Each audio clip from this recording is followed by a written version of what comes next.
नमस्कार दोस्तों, आप सभी का स्वागत है क्यों हिंदी पर। मैं हूं अफना सिंह। वर्ल्ड वार II दुनिया के इतिहास में सबसे खतरनाक युद्ध। जब प्रथम विश्व युद्ध हुआ था तो दुनिया ने सोचा भी नहीं था कि इससे भी खतरनाक युद्ध कभी हो सकता है। इसीलिए प्रथम विश्व युद्ध का नाम द ग्रेट वार दिया गया था। इसके पहले मैं प्रथम विश्व युद्ध की कहानी और एडोल्फ हिटलर की भी कहानी बता चुका हूं। अगर आपने वो वीडियो नहीं देखा है, जिसका लिंक मैं डिस्क्रिप्शन में दे दिया हूं, आप उसे भी देख सकते हो, क्योंकि द्वितीय विश्व युद्ध का सबसे बड़ा कारण ही प्रथम विश्व युद्ध था। प्रथम विश्व युद्ध में जर्मनी की बुरी तरह हार हुई थी और जर्मनी की तरफ से उसकी सेना में एडोल्फ हिटलर भी लड़ रहा था और यह हार उसे स्वीकार नहीं था और वही कारण बना द्वितीय विश्व युद्ध का। द्वितीय विश्व युद्ध को ग्लोबल वार या फिर टोटल वार भी कहा जाता है। यह युद्ध 1 सितंबर 1939 से लेकर अगस्त 1945 तक लड़ा गया था। कुछ इतिहासकार इसे 1937 से ही इसकी शुरुआत मानते हैं, क्योंकि सिनो जापानीज वार 1937 में लड़ा गया था। सिनो जापानीज मतलब चाइना और जापान के बीच भयानक युद्ध। वर्ल्ड वार II में लगभग कुल 7 से 8 करोड़ लोग मारे गए थे, जिसमें से 5 करोड़ आम नागरिक थे, जबकि सिर्फ 3 करोड़ ही सोल्जर्स थे। इसीलिए इस युद्ध को ग्लोबल वार या फिर टोटल वार कहा गया। इस युद्ध में दुनिया 2 ग्रुपों में बटी हुई थी। एक थी एलाइज पावर और दूसरी एक्सिस पावर। एलाइज पावर में UK, France, USA, Poland, USSR, China, Greece ये सब कंट्रीज शामिल थे, जबकि एक्सिस पावर में जर्मनी, इटली और जापान शामिल थे। आप मैप के जरिए ये देख सकते हो कि एलाइज पावर में जो ग्रीन कलर का दिख रहा है आपको, वो सारे एलीट पावर में ही आते हैं, और एक्सिस पावर में रेड कलर का दिखने वाला सभी एक्सिस पावर में आते हैं। वैसे पूरी दुनिया किसी न किसी साइड जरूर थी, क्योंकि जो आपको येलो कलर में दिख रहा है सिर्फ वही देश न्यूट्रल थे। हमारा देश भारत भी एलीट पावर में शामिल था, क्योंकि भारत पर ब्रिटिश हुकूमत हुआ करती थी उस समय। द्वितीय विश्व युद्ध में जहां भारत ब्रिटिश हुकूमत के अंडर में जापान के खिलाफ और जर्मनी के खिलाफ लड़ रहा था, वहीं नेताजी सुभाष चंद्र बोस अपनी आजाद हिंद फौज के साथ मिलकर जापान की तरफ से और जर्मनी की तरफ से इस युद्ध को लड़ रहे थे। द्वितीय विश्व युद्ध का सबसे बड़ा कारण आखिर क्या माना जाता है? 1919 में प्रथम विश्व युद्ध के दौरान हुआ संधि ट्रीटी ऑफ वर्साई, क्योंकि इस दौरान जर्मनी के बहुत सारे हिस्से कई सारे उसके पड़ोसी देशों ने कब्जा कर रखा था, और उसका एक मुख्य कारण था पेरिस समझौता। इन दोनों समझौते ने जर्मनी को दबा के रखा था। और फिर समय आता है 1933, जब जर्मनी की सत्ता हिटलर के हाथों में आती है और हिटलर जर्मनी के पूरा कमान अपने हाथों में ले लेता है। और फिर धीरे धीरे हिटलर ने अपनी खोई हुई जमीनों को वापस करना शुरू करता है और हुई हुई जितनी भी संधियां हुई थी सबको तोड़ना भी शुरू कर देता है। लेकिन उस समय कोई भी देश उसके खिलाफ कुछ बोलते नहीं है। लेकिन फिर समय आता है 1 सितंबर 1939 को सुबह 4:45 पर जर्मनी ने पोलैंड पर हमला कर दिया। आप मैप में देख सकते हो, ये है जर्मनी और ये है पोलैंड। कुछ ही घंटों में लाखों जर्मन सैनिक पोलैंड में प्रवेश कर गए। करीब 1 माह के युद्ध के बाद पोलैंड पर जर्मनी का कब्जा हो गया। फ्रांस और ब्रिटेन पोलैंड की कोई मदद नहीं कर पाए। आप देख सकते हो, ये है फ्रांस और ये इधर यूनाइटेड किंगडम मतलब ब्रिटेन मौजूद है। करीब 6 माह बाद हिटलर के निशाने पर फ्रांस और ब्रिटेन थे। उधर इटली में दूसरे तानाशाह मुसोलिनी की यूरोप में रोमन साम्राज्य की स्थापना के रूप में सत्ता विस्तार की लालसा बढ़ गई।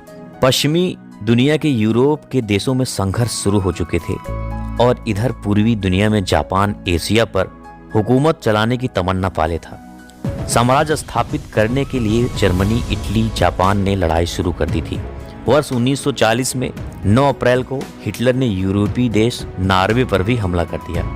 जर्मन सेना ने नॉर्वे को तो जीता ही, साथ ही उसके और जर्मनी के बीच आने वाले डेनमार्क को भी अपने कब्जे में ले लिया। इसके बाद कुछ ही महीनों में जर्मनी ने नीदरलैंड, बेल्जियम, लग्जमबर्ग हमले किए और उन्हें जर्मन साम्राज्य का हिस्सा बना लिया। इसी साल 5 जून को हिटलर ने करीब 15 लाख सैनिकों को लेकर फ्रांस पर भी हमला बोल दिया। महज 15 दिन में जर्मनी ने फ्रांस को परास्त कर दिया। इस तरह जर्मन सेना ब्रिटेन को छोड़कर लगभग पूरे यूरोप में अपना आधिपत्य जमा चुका था। इसके कुछ ही माह बाद जर्मनी ने ब्रिटेन पर भी हमला बोल दिया और इन दोनों में घमासान युद्ध चला। कई महीनों तक यह युद्ध चला। आखिरकार इसमें हिटलर को सफलता नहीं मिली और उसने ब्रिटेन के साथ युद्ध रोक दिया। उसने ब्रिटेन से बाद में निपटने का विचार किया और रूस से बिना किसी कारण के ही युद्ध की शुरुआत कर दी। और यही हिटलर का सबसे गलत फैसला साबित होता है, क्योंकि हिटलर के पतन की शुरुआत यहीं से शुरू होती है। रूस की सेना के सामने जर्मनी नहीं टिक सका। लाखों नाजी सैनिक मारे गए। रूस की सेना ने जर्मन सैनिकों को खदेड़ दिया। इसके बाद जर्मनी ने अमेरिका के साथ युद्ध की घोषणा कर दी, जबकि अमेरिका और जर्मनी के बीच कोई दुश्मनी थी ही नहीं। इसका सबसे बड़ा कारण था जापान। जापान ने 7 दिसंबर 1941 को अमेरिका के पर्ल हार्बर पर हमला कर दिया और इसके 4 दिन बाद ही हिटलर ने अमेरिका से युद्ध की शुरुआत कर दी। एशिया में जापान ब्रिटेन के साथ लड़ रहा था। जर्मनी का अमेरिका से युद्ध करना बहुत ही घातक साबित हुआ। 6 जून 1944 को अमेरिका, ब्रिटेन और अन्य मित्र देशों ने मिलकर अपनी सेना यूरोप में घुसा दी, जर्मनी पर हमला कर दिया। इससे पहले 1943 में ही इस सेना ने इटली पर भी कब्जा जमा लिया और वहां के तानाशाह मुसोलिनी को भी पकड़ लिया। कई माह चले इस युद्ध में जर्मनी पस्त हो गया। जर्मनी की हार और तानाशाह हिटलर का अंत तय हो चुका था। 30 अप्रैल 1945 को हिटलर ने खुद को गोली मारकर खुदकुशी कर ली।